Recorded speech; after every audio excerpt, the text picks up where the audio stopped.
욥기에 대해서 간간히 설명을 드렸습니다.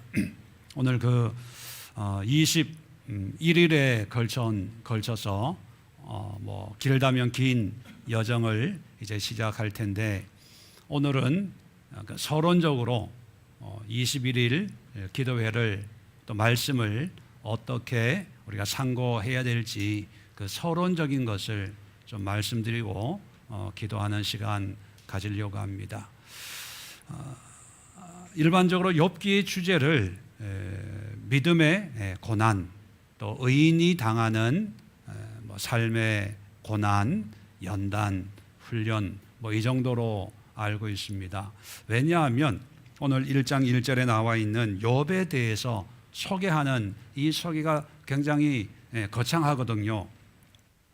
그 사람은 온전하고 정직하여 하나님을 경외하며 악에서 떠난 자더라. 여러분, 우리가 꿈꾸고 있는 신앙의 모습 아닙니까? 기대하는, 더 이상 뭘 바랍니까? 온전하고 정직하고 하나님을 경외하고 악에서 떠난 자. 더 이상 요구할 게 없고 완벽에 가까운 그런 신앙인의 모습이 욥이라고 성경은 우리에게 먼저 소개해 주고 있습니다. 자, 이런 욥에게 갑자기 나중에 보면 고난이 임하게 되죠. 그것도 사탄과 하나님과의 어떤 거래를 통해서 욥에게 고난이 오는 걸 보면 사람들은 이해를 못하는 거예요. 그래서 어떤 분들은요, 욥기를 어떻게 이해하냐 하면 엽기로 이해해요. 엽기적인 하나님, 이해할 수 없는 하나님. 나도 이렇게 욥처럼 이런 상황이 되면 무서워. 왜 이런 오해들이 생겨나냐 하면 이런 첫 단추가 욥은 믿음이 좋은 사람, 완전한 사람이라고 하는 전제에서 시작하기 때문입니다. 자, 그래서 우리가 성경을 읽고 해석하고 이해하는데 좀 전문적인 기술이 필요합니다. 우리가 소설책 읽듯이 수필 읽듯이 그냥 글자를 읽고 글자의 의미를 이해하면 다 되는 게 아니라, 이 성경이라고 하는 것은 좀 특별한 분야에 있는 책이다 보니까 어떤 전문적인 해석이 필요하고 테크닉이 필요한데, 여기에 대해서 자세하게 말씀드리면 제 밥줄이 끊어지니까 성경을 읽을 때 또 이해할 때 여러 가지 중요한 게 있지만, 특히 욥기를 통해서 그 처음 시작을 할 때 성경의 통일성과 일관성이 있어야 된다. 이걸 여러분 기억해 주시면 좋겠어요. 성경을 이해하는데 첫 번째는 통일성, 그리고 일관성.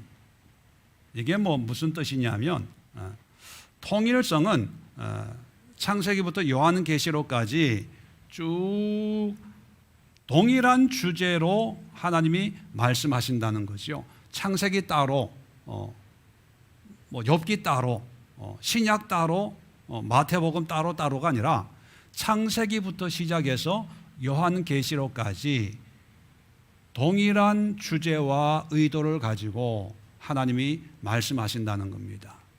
성경의 구성을 여러분 아시지만 66권이 기록된 연도도 다르고 저자도 다 달라요. 그렇지만 성령의 감동으로 기록된 성경이기 때문에 장소와 시대와 저자는 달라도 하나님이 그 저자들 통해서 말씀하려고 하는 주제는 동일하고 통일성이 있다는 거죠. 그러니까 성경 어디에도 믿음의 완전한 자를 하나님이 사탄하고 심심풀이로 사탄에게 너 한번 시험해봐 해서 고난 당하게 한 그런 사건이 어디 있습니까? 없어요. 그러니까 그렇게 이해하면 안 된다는 거예요. 물론 의인이 믿음의 사람이 고난당하는 모습들은 있습니다. 근데 그것은 하나님이 심심해서 고난을 주는 게 아니라 고난 받을 이유가 다 있어요. 그러면 욥이 고난을 당했다면, 이 통일성의 원리를 따른다면 그냥 운이 없어서 고난 당하는 게 아니라 고난에 이유가 있다는 거예요. 이유가. 그러니까 그 이유를 알아야 욥기를 이해하는데, 그 이유에 대해서는 관심이 없고 그냥 고난 당한 거는 사실이니까 고난, 그 다음에 축복을 받았는데 얼마나 축복을 받았어요? 갑절. 이걸 두 개 합쳐가지고 그냥 믿음으로 인내하면 결국은 하나님이 갑절로 축복하신다, 이렇게만 이해를 합니다. 자, 그런데 그렇게는 이해는 하지만 나중에 정신 차리고 보면 의문이 드는 거예요. 왜 하나님이? 그러면 하나님이 나하고 친한 것보다 사탄하고 친하나? 왜 사탄하고 두 번이나? 자, 일관성이라고 하는 건 뭐냐면, 자, 이게 성경이라고 하면 이거는 수평적인 통일성, 신구약이 하나의 어떤 주제를 얘기한다면, 일관성은요, 한 사건 하나하나가 하나님의 분명한 의도 속에 일관성이 있어야 된다는 거예요. 자, 사탄하고 하나님하고의 관계를 보면, 복음 이 욥기에 보면 하나님과 사탄하고 관계가 좋은 것 같아요. 사탄아, 너 어디 갔다 왔냐? 얘 쭉 뭐 돌아다녀가 왔어요. 야, 욥 봤어, 욥? 이런 걸 보면 하나님하고 사탄하고 정말 친밀하고, 또 사탄이 뭐 이유가 있어서 욥이 그러겠죠, 한번 쳐보세요 했더니 하나님이 그러면 너 하고 싶은 대로 해봐. 자, 이런 것만 보면 좀 이상한 하나님이라고 오해할 수가 있습니다. 그럴 때 우리는 일관성으로 이해를 해야 되죠. 하나님의 성품, 그 성품 보면 성경에 사탄하고 짝짝꿍한 적이 있어요? 없어요. 늘 하나님과 사탄은 대립관계예요. 어둠과 빛이에요. 흙과 백이고, 참이고 거짓이고, 어둠과 빛이 함께 있을 수 없는, 그게 성경의 일관성이지, 일관성. 그러면 오늘 이 성경도 일관성에 맞춰서 사탄하고 하나님하고 관계가 정말 친밀하고, 어떤 번역의 어떤 해설 주석책을 보면 천상회의 이렇게 번역을 했어요. 우리가 모르는 천상에서 하나님과 사탄이 회의를 했다. 이건 말도 안 되는 거예요. 하나님이 어떻게 사탄하고 회의를 하고 저걸 해요? 그러면 일관성으로 이해를 하면 사탄의 의견을 들어서 하나님이 양보해서 욥을 네 마음대로 한번 해봐 한 게 아니고, 일관성으로 보면요, 사탄은 우리를 죽이고 파멸하고 무너지게 하는 그런 본질을 가지고 있잖아요. 반대로 하나님은 어떤 본질이 있습니까? 우리를 살리고 세우고 구원하고 회복시키는. 자, 그러면 하나님의 성경의 일관성으로 이해하면 사탄과 짝짝꿍이 된 게 아니라 이 욥을 회복하기 위해서 사단의 그런 파괴하고 파멸하는 것을 하나님이 이용하셔서 결국은 뭐 하기 위해서요? 욥을 죽이려고 하는 게 아니라 구원하고 회복시키고 축복하려고 하시는 하나님의 섭리다, 이렇게 이해를 해야 돼요. 그런데 무슨 천상회의, 사탄과 뭐 이러고 자, 그렇게 보면 이 욥에 대해서 오늘 우리가 읽은 이 네 가지, 온전하고 정직하고 하나님을 경외하며 악에서 떠난 자라고 하는 게 우리가 생각하는 신앙의 완벽한 상태가 아니라는 거예요. 자, 그리고 그 다음에 2절부터 쭉 나오는데 뭐 생일날 이런 거 보면 참 이런 신앙 가지고 있으면 여러분 어때요? 여러분 남편이나 아버지가 이런 신앙 가지고 있으면 어떤 분은 그래요. 야, 힘들었겠다. 뭐 하면 예배 드리자 그러고 식사 기도하면 1시간씩 하고 근데 이런 모습이 우리는 선입견이 있어요. 욥은 믿음이 좋은 사람. 그런데 그렇게 생각하면 안 된다고 말씀드렸습니다. 그러면 하나님을 엽기적인 하나님을 만든 거예요. 엽기의 하나님이 아니라 엽기의 하나님이 되는 거예요. 이게 문제가 있는데 무슨 문제가 있을까? 이걸 알아야 돼요. 무슨 문제가 있을까? 자, 그래서 엽기의 주제를 이제 하나씩 살펴보는데 먼저 엽기의 구조를 알면 엽기 전체에 흘러가는 그 흐름을 알고요. 그 흐름에서 이런 우리가 보기에는 완전한 신앙인 것처럼 보이는데 하나님 보시기에는 무슨 문제가 있을까? 이걸 찾으려면 서론부터 읽으면 이게 잘 몰라요. 결과부터 먼저 알고 이런 것 때문에 이렇게 하나님이 이런 말씀을 하시고 이렇게 하는구나. 그걸 알고 서론부터 읽으면 무릎을 칠 거예요. 내가 단언하건대 여러분들이 20일을 끝나면 내가 성경을 허들었구나. 허들었구나. 내가 신앙생활 지금 헛하고 있구나. 나도 회개해야지. 하나님 보시기에 사람 보기에가 아니라 아마 여러분도 가슴을 치면서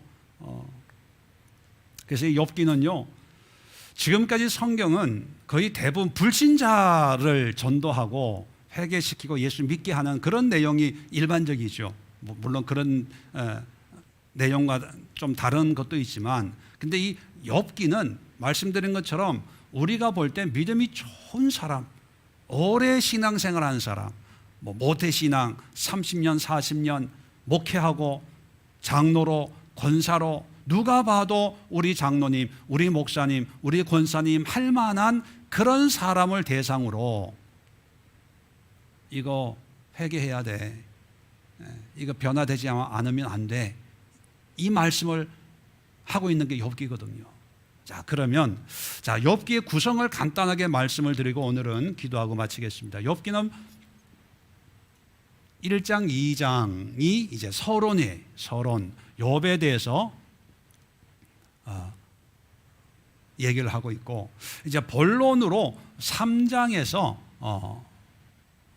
27장까지가 본론의 역할을 하는데, 이 3장부터 27장 중에 3장은 욥의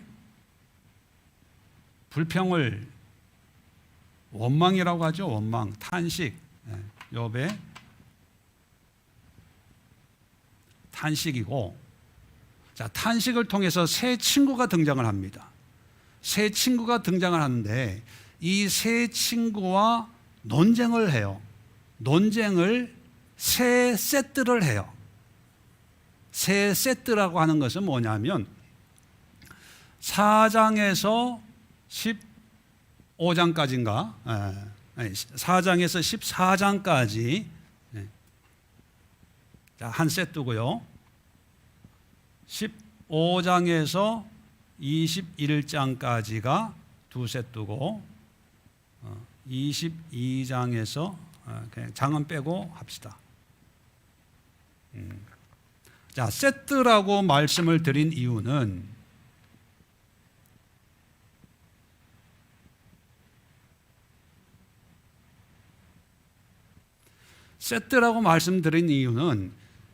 새 친구가 찾아와서 위로를 하는데, 이 엘리바스, 빌닷, 소발이라고 하는 사람이 와가지고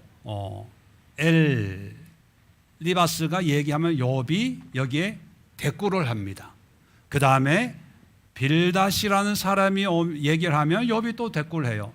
소발, 닭발 대신에 소발이 얘기하면 또 욥이 대꾸를 해요.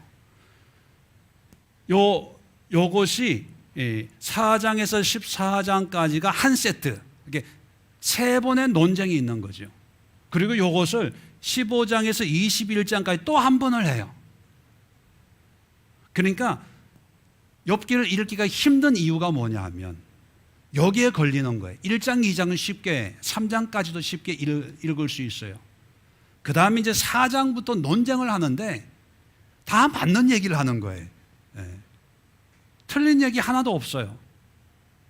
그리고 비슷한 얘기를 반복하면서 하다 보니까 여기도 엘리바스가 얘기하면 욥이 반박하고, 또 빌닷이 얘기하면 욥이 반박하고, 또 소발이 얘기하면 욥이 반박하고, 여기도 보면 여기는 3이 없는데 소발이 없어요. 소발. 엘리바스하고 빌닷만 얘기를 하고 소발 얘기는 없어요. 왜 없는지는 모르겠어요. 바빠서 집에 소 키우러 갔는지 하여튼 이렇게 해서 세 세트가 본론을 이루는 거예요.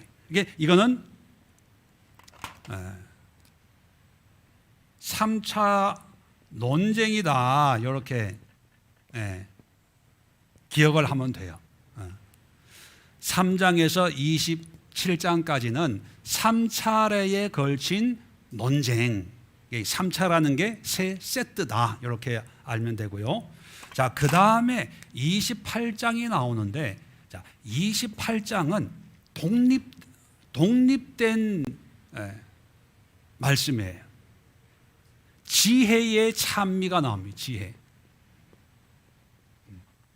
이거 나중에 설명을 할 거예요. 이거는 문체나 어떤 흐름에서 27장과 28장하고 좀 성격이 좀 달라서 나중에 말씀드리겠지만 28장을 중간에 끼워 넣었지 않았을까. 어떤 이게 사람들에게 익히도록, 지혜서잖아요. 지혜서. 그죠? 욥시, 잠전, 지혜서. 사람들에게 어떤 하나님의 말씀을 전달하기 위해서 기록된 책이다 보니까 나중에 말씀드리지만 문학적으로 어떤 그 저자의 의도가 들어가 있어요. 그 의도에 따라서 이 28장을 끼워 넣지 않았을까? 왜 여기에 끼워 넣었을까? 그것도 나중에 28장 설명할 때 말씀을 드리고요. 그러면 남은 게 29장에서 41장, 42장 결론이에요. 그죠? 결론으로 회복. 그죠? 결론은 회복인데, 자, 29장부터 41장까지의 내용을 읽어보면 여기는 논쟁인데 여기는 담화입니다. 담화. 3인의 담화. 여기는 논쟁인데 담화라고 하는 건 뭐냐? 논쟁이 아니라 세 사람이 각자 자기의 생각을 발표하는 거예요. 이게 논쟁이 없어요. 자, 첫 번째 누가 등장하냐면 욥이 등장을 해요. 욥의 담화. 첫 번째 욥이 29장부터 31장까지 욥의 이야기만 쫙 나와요. 그 다음에 두 번째 엘리후라는 사람이, 지후가 아니라 엘리후가 나와가지고 31장에서 그 다음에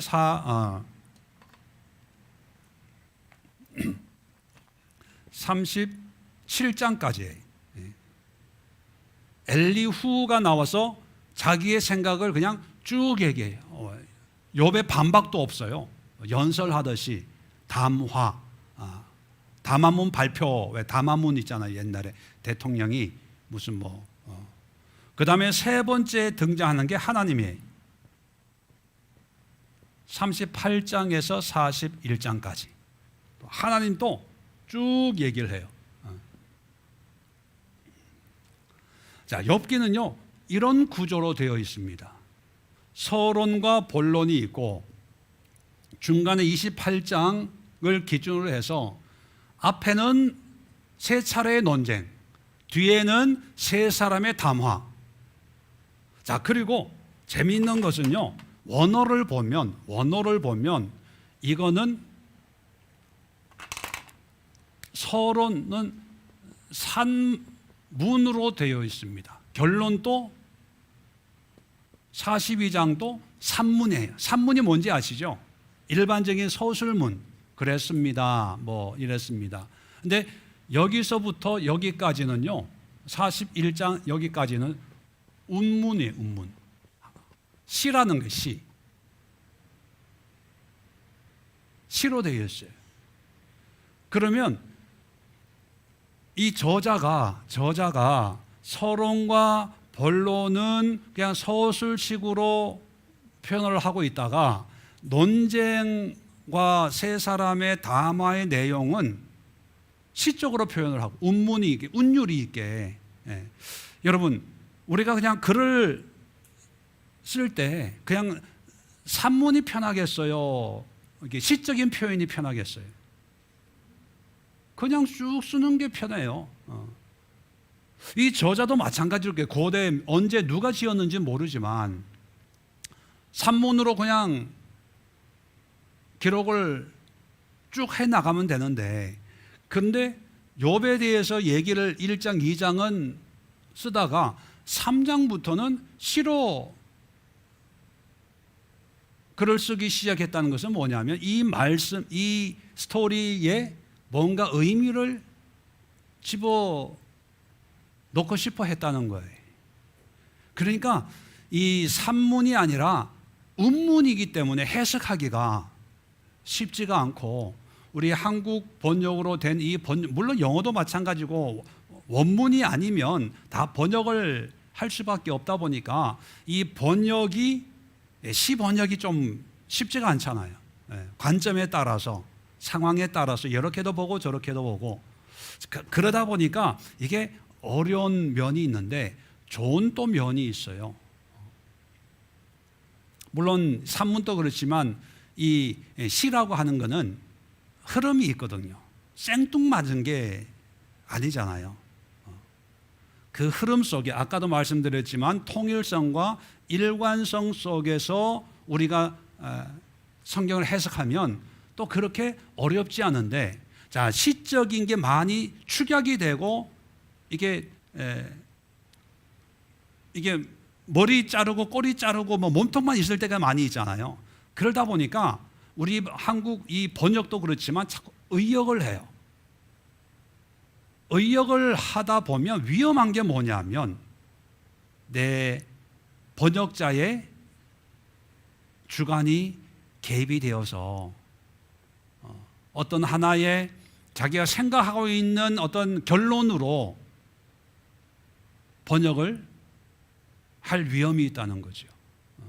자, 그래서 이번에는요, 그런 거를 최대한 교정을 하면서 이것이 뭘 얘기하고 있는가를 살펴보는데, 자, 아까도 말씀드렸지만 이 저자가 산문과 운문을 이렇게 배치를 하면서 이 욥기를 쓴 의도가 있는데, 그 의도가 뭐냐면 서론과 결론을, 욥의 믿음 좋은 모습을 얘기하고 나중에 이 욥이 이제 어떻게 변화됐는지 그런 과정을 이제 쓰는데, 이 욥기 다른 성경도 그런 성경이 있기도 하고 또 그렇지 않은 성경책도 있는데, 이 욥기는요 지혜서인데 말씀드린 것처럼 하나님의 말씀, 하나님의 메시지를 전달하기 위해서, 그래서 하나님에 대한 영적인 지식과 지혜를 얻도록 하기 위해서 어떤 방법을 쓰냐 하면 서론, 본론, 결론으로 가면 갈수록 더 주제, 결론에 가까워지도록, 이게 뭐냐면 그 점진적 계시 이렇게 얘기합니다.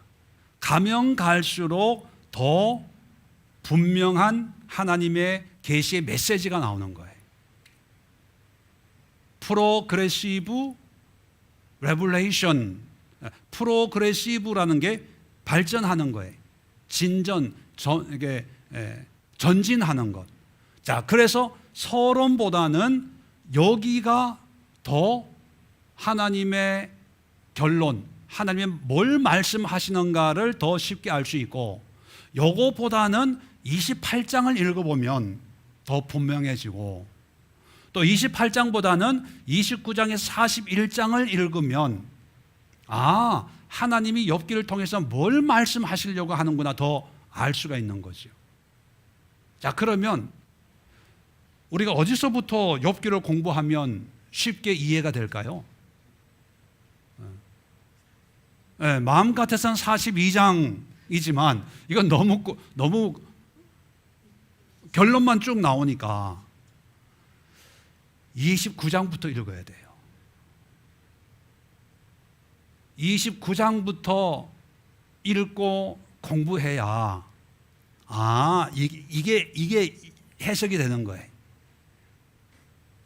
그러니까 하나님의 이 욥기의 결론을 모르는 상태에서 이걸 읽으니까 무슨 얘기인지 모르는 거예요.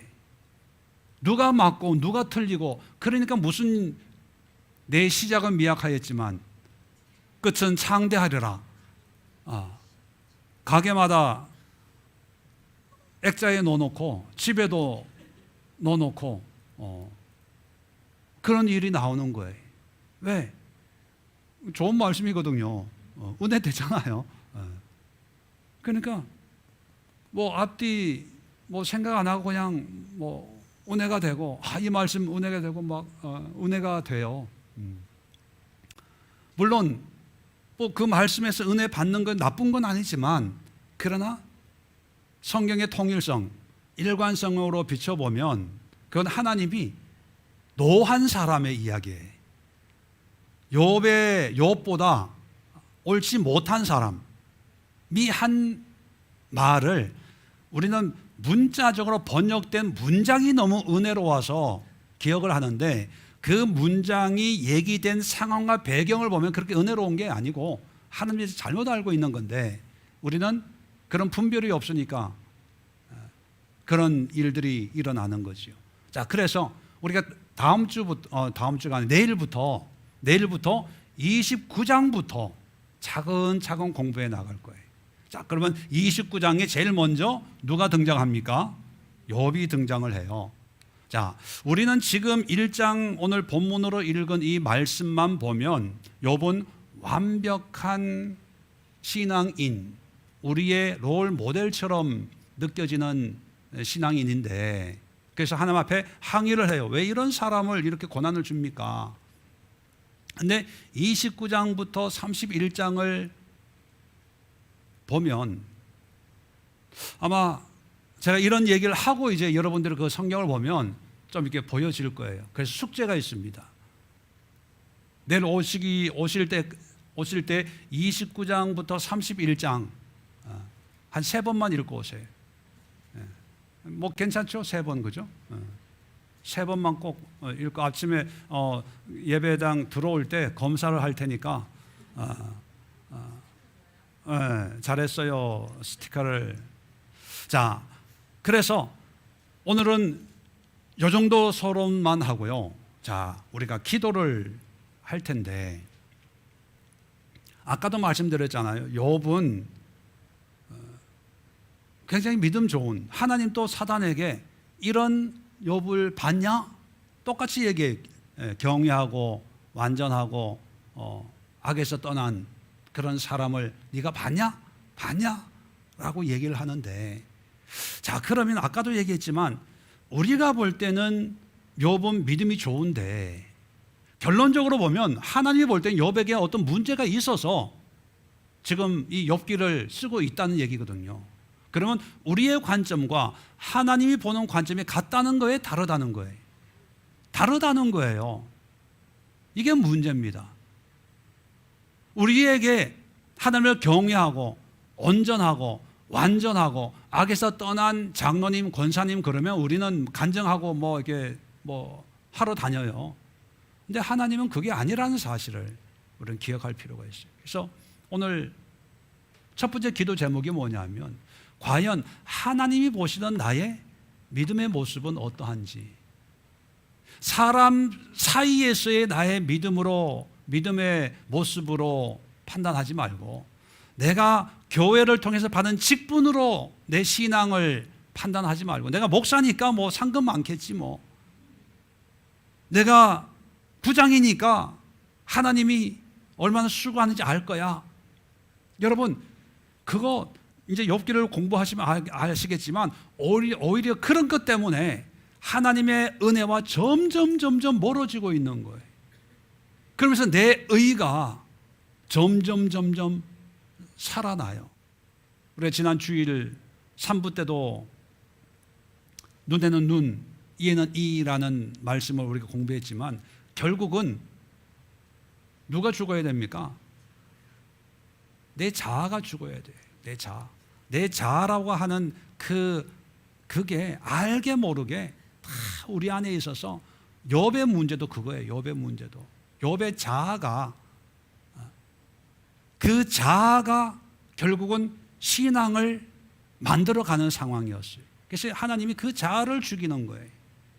그래서 첫 번째 우리가 이 시간 기도할 때 하나님 보시는 신앙과 교회에서 보여지는 나의 신앙이 한결같기를 원합니다. 내가 착각하는 신앙생활을 하지 말고 내 신앙의 본 모습을 보게 하옵소서. 그게 첫 번째 기도 제목이고요. 두 번째는 소망이 있는데 이런 믿음 생활 잘하는 욥에게도 하나님이 찾아오셨다는 거예요. 우리가 보통 하나님은 믿음 생활 잘 안 하고 뺀질뺀질하고 이런 사람에게 혼내주러 찾아오시는 하나님만 우리가 자주 봤는데, 믿음 생활 잘하고 누구나 다 칭찬하는 이런 사람에게도, 그리고 우스라고 하는 땅이 어디 있는지 몰라요. 어느 위치인지 몰라요. 그 얘기는 뭐냐 하면 하나님은 김포에 찾아오신다는 거예요. 장기동에, 구례동에, 마산동에 있는 하나님을 사모하는 또 믿음을 가지고 있는 우리에게 하나님 관심을 가지고 있다는 거죠. 욥만 하나님이 관심 가지고 욥을 새롭게 하려고 하는 게 아니라 모든 사람, 모든 성도들을 하나님은 관심을 가지고 있거든요. 그러면 그 중에 나도 있다는 거죠. 자, 그러면 이번 21일 기도를 통해서 하나님, 나에게도 개입해 주세요. 내 삶에, 내 신앙에. 그냥 어떤 분들은 뭐 표현상 미직지근한 신앙일 수 있어요. 어떤 분들은 뜨거운 신앙일 수 있어요. 어떤 분들은 열심히 신앙이 있는 반면에 어떤 사람들은 뭐 그만, 뭐 해도 그만, 안 해도 그만, 그런 하여튼 어떤 상태에 있는지 그게 중요하지 않고, 이번 21일 기도에 우수 땅에 있는 욥이라고 하는 사람을 친히 찾아오셔서 만져주시는 그 하나님의 손길이 이 김포, 지구본 놓고 보면 김포가 어디 있는지 보입니까? 보이지 않아요? 그래도 하나님은 아시고 찾아오시는 거예요. 하나님, 욥에게 관심을 가지고 있는 이런 관심처럼 나에게도 관심을 보여주셔서 마귀를 보내시든지 사탄을 보내든지 뭐 고난을 주든지 연단을 주든지, 하여튼 하나님의 개입은 뭐냐 하면 사탄은 죽이는 거지만 하나님은 살리는 거거든요. 하나님은 회복시키는 거거든요. 하나님은 축복하는 거거든요. 하나님은 우리를 구원하는 거예요. 하여튼 하나님의 개입을 경험할 수 있게 하옵소서.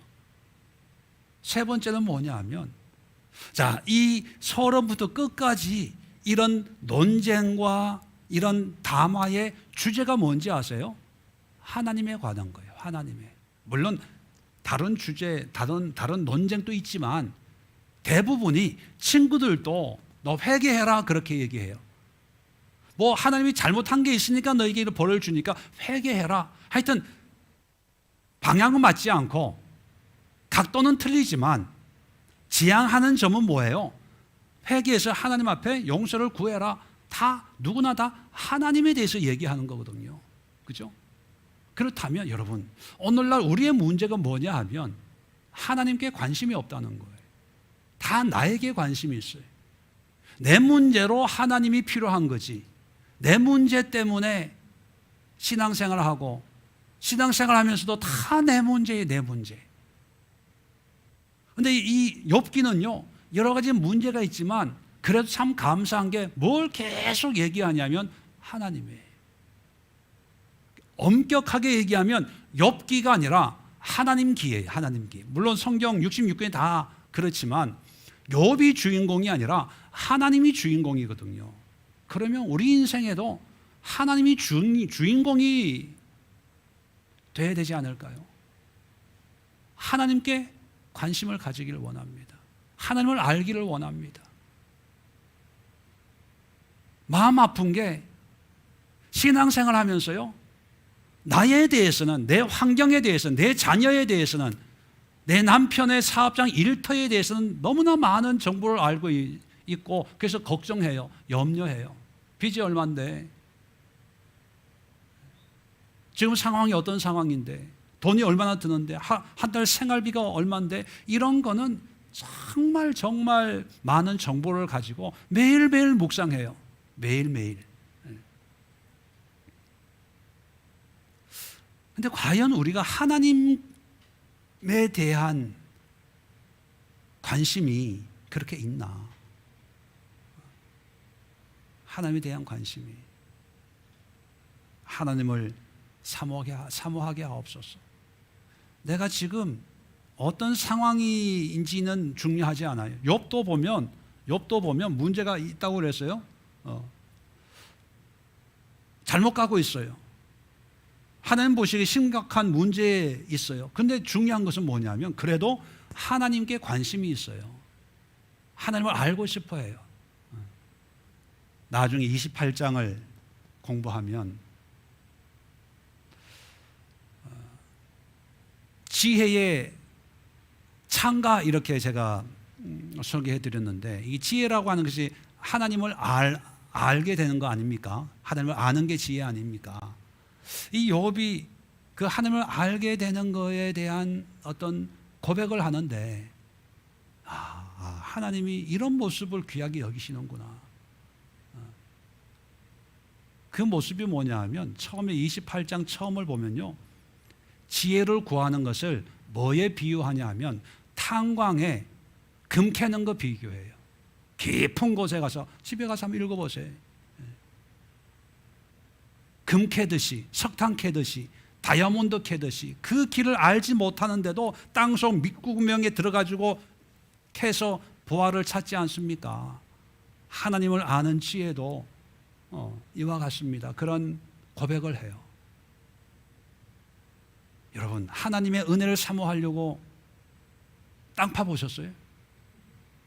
하나님의 은혜를 사모하려고 금을 찾듯이 그렇게 한번 찾아보셨어요? 하나님의 긍휼과 자비를 경험하려고 밥 한 끼라도 굶어 보셨어요?